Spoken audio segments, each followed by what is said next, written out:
بل هو قرآن مجيد في لوح محفوظ.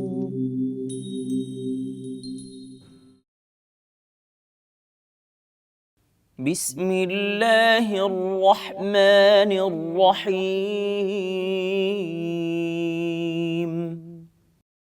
ثم أتبع سببا حتى إذا بلغ مطلع الشمس وجدها تطلع على قوم لم نجعل لهم من دونها سترا كذلك وقد أحطنا بما لديه خبرا. ثم أتبع سببا حتى إذا بلغ بين السدين وجد من دونهما قوما لا يكادون يفقهون قولا قالوا يا ذا القرنين إن يأجوج ومأجوج مفسدون في الأرض فهل نجعل لك خرجا على أن تجعل بيننا وبينهم سدا قال ما مكني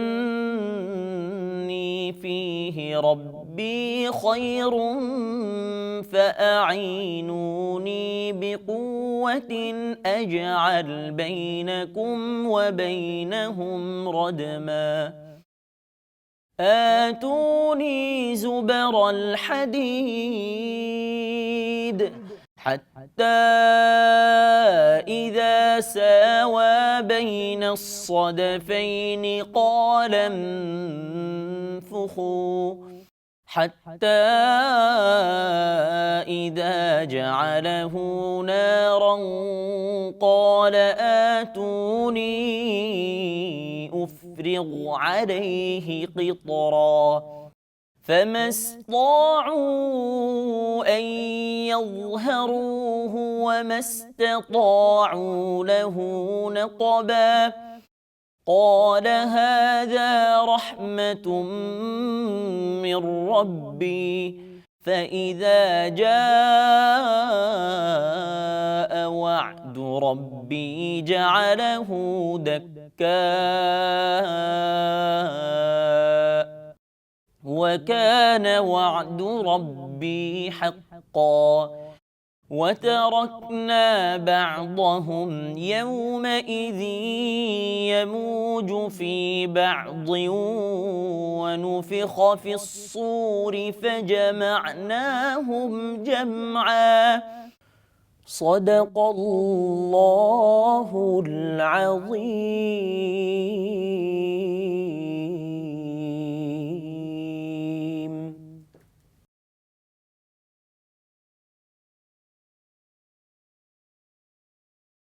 দয়াময় পরম দয়ালু আল্লাহর নামে।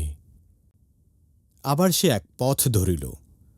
চলিতে চলিতে যখন সে সূর্যোদয় স্থলে পৌঁছিল তখন সে দেখিল উহা এমন এক সম্প্রদায়ের উপর উদয় হইতেছে যাহাদের জন্য সূর্যতাপ হইতে কোনো অন্তরাল আমি সৃষ্টি করি নাই।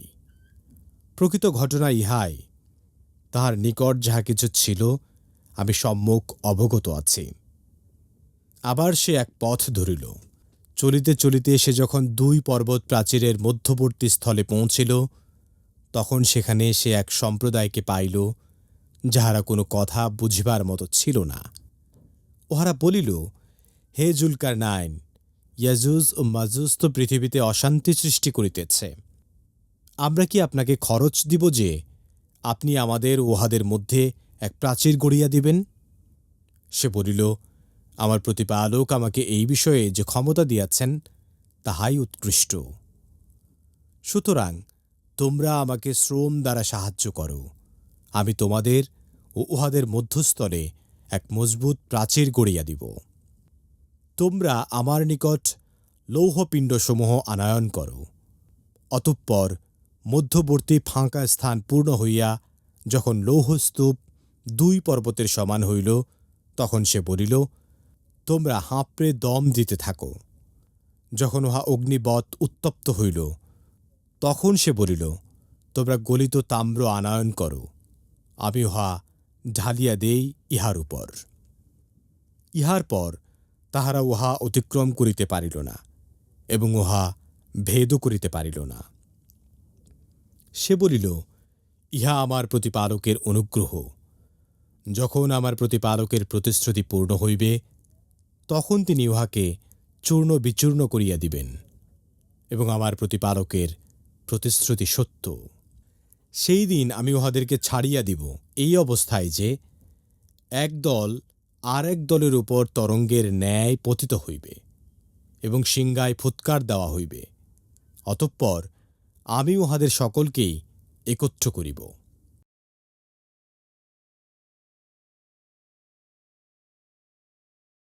আলহামদুলিল্লাহি ওয়াকাফা ওয়াসালামুন আলা ইবাদিহিল্লাযীনা ইসতাফা, আম্মা বা'দ। সুপ্রিয় দর্শক শ্রোতা, আসসালামু আলাইকুম ওয়া রাহমাতুল্লাহি ওয়া বারাকাতুহু। সময় সংবাদের নিয়মিত অনুষ্ঠান লৌহে মাহফুজ থেকে আপনাদের সকলকে জানাচ্ছি আন্তরিক শুভেচ্ছা ও মোবারকবাদ। সুপ্রিয় শ্রোতা, আমরা এতক্ষণ পর্যন্ত পবিত্র কোরআনুল কারীমের সূরা কাহাফের 89 নম্বর আয়াত থেকে 99 নম্বর আয়াতের তেলাওয়াত শুনলাম তর্জমা। সুপ্রিয় শ্রোতা, আসুন আমরা এই আয়াতে কারিমাগুলোর সংক্ষিপ্ত তাফসীর শুনি। আল্লাহ তাআলা আমাদের সকলকে কোরআনুল কারীম বুঝার তৌফিক দান করুন, আমিন। সুপ্রিয় শ্রোতা, 89 নম্বর আয়াত আল্লাহ তাআলা বলেন, সুম্মা আতবাআ সাবাবা, অর্থাৎ জুলকারনাইন তিনি পৃথিবীর একেবারে শেষ প্রান্তে পশ্চিম দিগন্তে পৌঁছলেন এবং সূর্য অস্তমিত হচ্ছে এটা তিনি দেখতে পেলেন। সেখানে তিনি তার কর্ম পরিধি ছিল, তিনি সেখানে সম্পন্ন করে তিনি পূর্ব দিকে রওনা করলেন এবং পথিমধ্যে তিনি মানুষকে দিনের দাওয়াত দিতেন এবং তাদেরকে আল্লাহর ইবাদত এবং একত্ববাদের কথা বলতেন। তারা যদি তার কথা শুনতো তত ভালো, আর যদি কথা না শুনতো তিনি তাদের বিরুদ্ধে জিহাদে অংশগ্রহণ করতেন এবং তাদেরকে পরাজিত করে তাদেরকে অধীনস্থ করতেন। তাদের ধন সম্পদ, তাদের গৃহস্থালী পশু ইত্যাদি এগুলো সব নিয়ে তিনি আবার রওনা করতেন। এভাবে তিনি পশ্চিম দিগন্ত থেকে পূর্ব দিগন্তে রওনা করছিলেন। 90 নম্বর আয়াতে আল্লাহ তাআলা বলেন, হাত্তা ইযা বালাগা মাতলি আশ-শামস ওয়াজাদাহা তাতলু আলা কওমিন লাম নাজআল লাহুম মিন দুনিহা সিতরা। বলছেন যে চলতে চলতে যখন সে সূর্যোদয়স্থলে পৌঁছল, তখন সে দেখলো এটা এমন এক সম্প্রদায়ের উপর উদিত হচ্ছে যাদের জন্য সূর্য তাপ হতে আত্মরক্ষার কোনো অন্তরাল আমি সৃষ্টি করিনি। সুপ্রিয় শ্রোতা, এই 90 নম্বর আয়াতে আল্লাহ তাআলা বলেন যে ওই জুলকারনাইন পশ্চিম দিগন্ত থেকে আবার তিনি যেতে যেতে যেখানে সূর্য উদয় হচ্ছে সেখানে তিনি গিয়ে পৌঁছলেন এবং সেখানে গিয়ে তিনি একটা জাতিকে দেখতে পেলেন, যেই জাতিটার উপর এই সূর্য উদিত হচ্ছে, কিন্তু এই সূর্য থেকে আত্মরক্ষা করার মতো কোনো ব্যবস্থা অন্তরাল আল্লাহ তাআলা তাদের জন্য সৃষ্টি করেন নাই। এমন একটা অবস্থায় তিনি উপনীত হলেন এবং এই অবস্থায় যখন তিনি পৌঁছলেন, 91 নম্বর আয়াতে আল্লাহ তাআলা বলেন, ওয়াকাযালিকা ওয়াকাদ আহাতনা বিমা লাদাইহি খুবরা, প্রকৃত ঘটনা এটাই যে তার বৃত্তান্ত আমি সম্যক অবগত আছি। তার মানে রাসূল আকরাম সাল্লাল্লাহু আলাইহি ওয়াসাল্লামকে আল্লাহ তাআলা জানাচ্ছেন যে জুলকারনাইন কি করছে না করছে, কোথায় যাচ্ছে, সে কি বলছে, কি দাওয়াত দিচ্ছে, কোথায় সে কি ঘটনা ঘটাচ্ছে, এই সকল কিছু সম্পর্কে আমি আল্লাহ তাআলা সুস্পষ্টভাবে জানি এবং তার বিষয়গুলো আমার কাছে অজানা নয়। আল্লাহ তাআলা সূরা আলে ইমরানের 5 নম্বর আয়াতে বলছেন, লা ইয়াখফা আলাইহি শাইউন ফিল আরদি ওয়ালা ফিস সামা, নিশ্চয়ই আল্লাহর নিকট ভূমণ্ডল এবং নবমণ্ডলের কোনো বিষয় লুকায়িত নেই। তার মানে আল্লাহর কাছে যেরকম আসমান এবং জমিনের কোনো কিছু লুকায়িত নেই, ঠিক তেমনি পূর্ব এবং পশ্চিম দিগন্তের কোনো কিছু লুকায়িত নেই। যার কারণে জুলকারনাইন পশ্চিম দিগন্তে গেলেন সেটাও যেমন আল্লাহ জানেন, ঠিক তেমনি তিনি যখন পূর্ব দিগন্তে এসেছেন এটাও কিন্তু আল্লাহ তাআলা অবহিত। 92 নম্বর আয়াত আল্লাহ তাআলা বলেন, সুম্মা আতবাআ সাবাবা, অতঃপর তিনি এক পথ ধরল। তার মানে ওই জুলকারনাইন পশ্চিম দিগন্ত থেকে পূর্ব দিগন্তে গেলেন এবং সেখানে গিয়ে তিনি আবার সেখান থেকে আবার আরেকটা পথ ধরলেন এবং 93 নম্বর আয়াতে আল্লাহ বলেন, হাত্তা ইযা বালাগা বাইনা সাদ্দাইনি ওয়াজাদা মিন দুনিহিমা কওমান লা ইয়াকাদুনা ইয়াফকাহুনা কাওলা। আল্লাহ বলছেন যে চলতে চলতে সে যখন পর্বত প্রাচীরের মধ্যবর্তী স্থানে পৌঁছল, তখন সেখানে সে এক সম্প্রদায়কে পেল যারা তার কথা মোটেই বুঝতে পারছিল না। সুপ্রিয় শ্রোতা, জুলকারনাইন ঘুরতে ঘুরতে তিনি এমন একটা জায়গাতে গিয়ে পৌঁছলেন যে জায়গাটি প্রাচীর দ্বারা ঘেরা এবং সেখানে একটা মধ্যবর্তী স্থানে গিয়ে তিনি পৌঁছলেন যার দুই পাশে প্রাচীর, এবং তিনি ওখানে যখন পৌঁছলেন এমন একটা জাতিকে তিনি পেলেন যেই জাতিটা তাদের কথাবার্তা, তাদের চালচলন কোনো কিছুই সম্পর্কে তারা বুঝতে না এবং তিনিও তাদের সম্পর্কে বুঝতে পারছেন না। সুপ্রিয় শ্রোতা, 94 নম্বর আয়াতে আল্লাহ তাআলা বলেন, ক্বালু ইয়া যাল কারনাইন ইন ইয়াজুজ ওয়া মাজুজ মুফসিদুনা ফিল আরদ ফাহাল নাজআলু লাকা হারদান আলা আন তাজআলা বাইনানা ওয়া বাইনাহুম সাদ্দা। তারা বলল, ওই জাতিটা যে জাতির কাছে গিয়ে পৌঁছলেন, যাদের ভাষা কথা তিনি বুঝতে পারছিলেন না, তারা জুলকারনাইনকে বলল যে ইয়াজুজ এবং মাজুজ পৃথিবীতে অশান্তি সৃষ্টি করছে, আমাদের উপর অত্যাচার নির্যাতন করছে, আমাদের ফসলগুলো নষ্ট করে দিচ্ছে। আমরা কি তোমাকে রাজস্ব দিব এই শর্তে যে তুমি তাদের এবং আমাদের মধ্যে এক প্রাচীর গড়ে দিবে? তার মানে তাদের এই সন্ত্রাস থেকে, তাদের এই অত্যাচার থেকে, নির্যাতন থেকে আমরা মুক্তি পেতে চাই। তুমি যদি আমাদের মধ্যে এবং তাদের মধ্যে প্রাচীর তৈরি করে দাও যে তারা আর কখনো আমাদেরকে ডিস্টার্ব করতে পারবে না, আমাদের প্রতি অত্যাচার নির্যাতন করতে পারবে না, আমাদের ফসল বিনষ্ট করতে পারবে না, তাহলে আমরা আমাদের রাজস্ব তোমাকে দেব, এই শর্তে তুমি আমাদের যদি একটি প্রাচীর তৈরি করে দিতে। 95 নম্বর আয়াতে আল্লাহ তাআলা বলেন, ক্বালা মা মাক্কিনি ফিহি রাব্বি খায়রুন ফাআইনুনি বিকুওয়াতিন আজআল বাইনাকুম ওয়া বাইনাহুম রাদমা।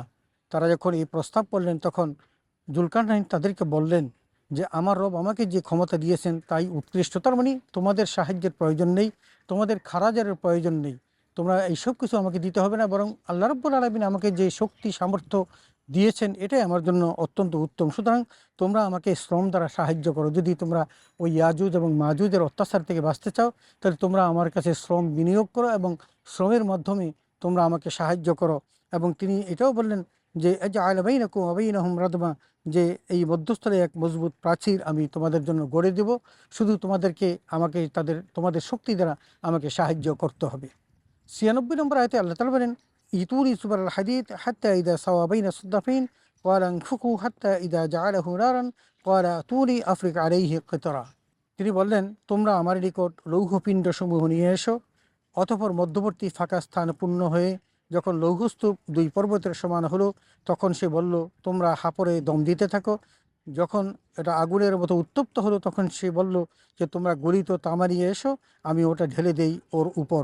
অর্থাৎ ওই ইয়াজুজ এবং মাজুজের অত্যাচার থেকে বাঁচার জন্য তারা যখন প্রস্তাব করেছিল যে পাহাড়ের মাঝখানে একটি প্রাচীর তৈরি করার জন্য, তখন তিনি তাদেরকে বলেন যে তোমরা লৌহপিণ্ড নিয়ে এসো এবং 2 পাহাড়ের মাঝখানে তোমরা ফেলতে থাকো ফাঁকা স্থানে, এবং এগুলো যখন পাহাড় পরিমাণ উঁচা হবে, তখন তোমরা ওই হাপরের মধ্যে, যেই হাপড় দিয়ে দম দেওয়ার পর আগুন জ্বলে উঠে, তোমরা হাপড়ে দম দাও এবং ওখানে তোমরা উত্তপ্ত করে, যখন উত্তপ্ত হয়ে যাবে তখন তোমরা তামা নিয়ে এসো এবং সেটা আমি এই আগুনের মধ্যে, লোহার মধ্যে আমি ঢেলে দিব, এবং লোহার মধ্যে যখন ঢেলে দিব তখন পাহাড় সম পরিমাণ একটি প্রাচীর তৈরি হয়ে যাবে।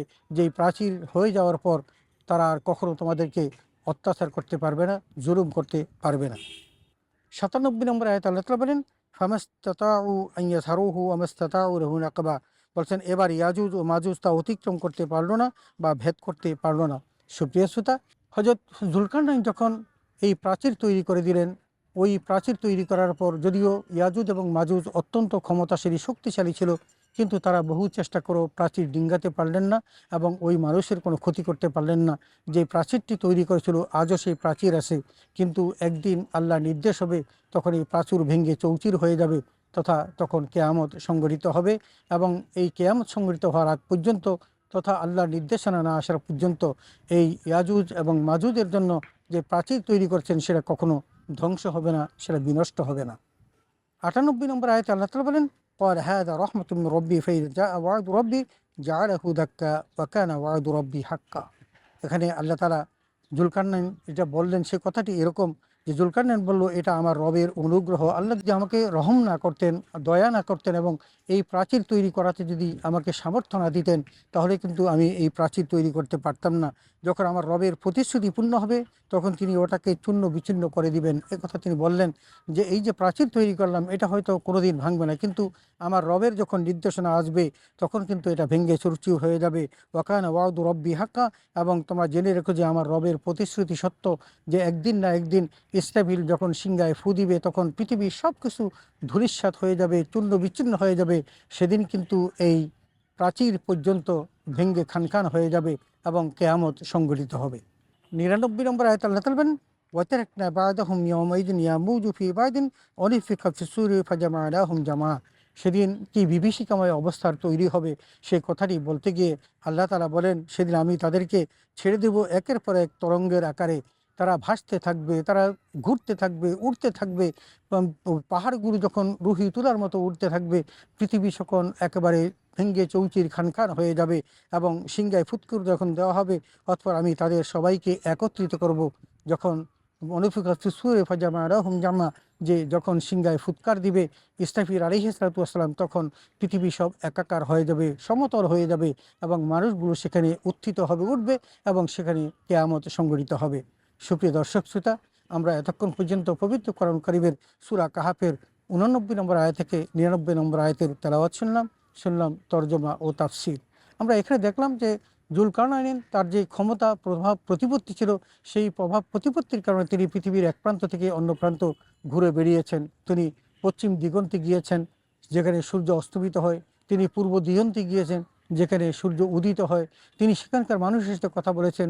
প্রতিমধ্যে তিনি যাদেরকে দেখেছেন তিনি দিনের দাওয়াত দিয়েছেন এবং একত্ববাদের দাওয়াত দিয়ে যারা তার একত্ববাদ গ্রহণ করেছে তাদেরকে ছেড়ে দিয়েছেন, যারা গ্রহণ করে তাদের সাথে যুদ্ধ করে তাদেরকে পরাজিত করে তাদের সম্পদ তিনি কুক্ষিগত করেছেন। এবং যেতে যেতে তিনি এমন একটা জাতির কাছে গেলেন যাদের ভাষা তিনি বুঝেন না, কিন্তু তারা তার কাছে ফরিয়াদ করলো যে ইয়াজুজ এবং মাজুজ আমাদেরকে অনেক কষ্ট দেয়, অত্যাচার করে, নির্যাতন করে।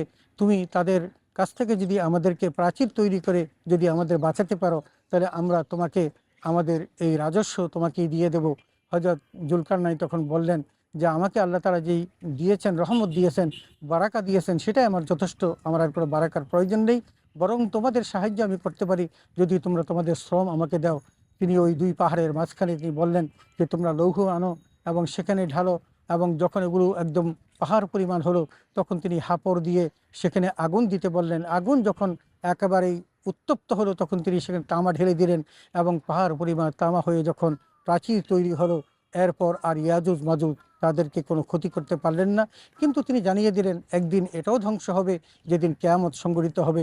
আল্লাহর ওয়াদা সত্য। অতএব আসুন আমরা এই কেয়ামতের যে কথাগুলো শুনেছি, ইয়াজুজ মাজুজের কথা শুনেছি, এগুলোকে বিশ্বাস করি এবং আমাদের জন্য আল্লাহ তাআলা যে কেয়ামত সংঘটিত হবে যে কথাটি বলেছেন, এটাকে বিশ্বাস করে দুনিয়ার জীবনটাকে আমরা একটু সুন্দর করার চেষ্টা করি।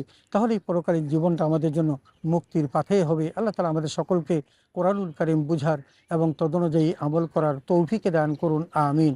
ওয়া আখিরু দাওয়ানা আলহামদুলিল্লাহি রাব্বিল আলামিন। আসসালামু আলাইকুম ওয়া রাহমাতুল্লাহি ওয়া বারাকাতুহু।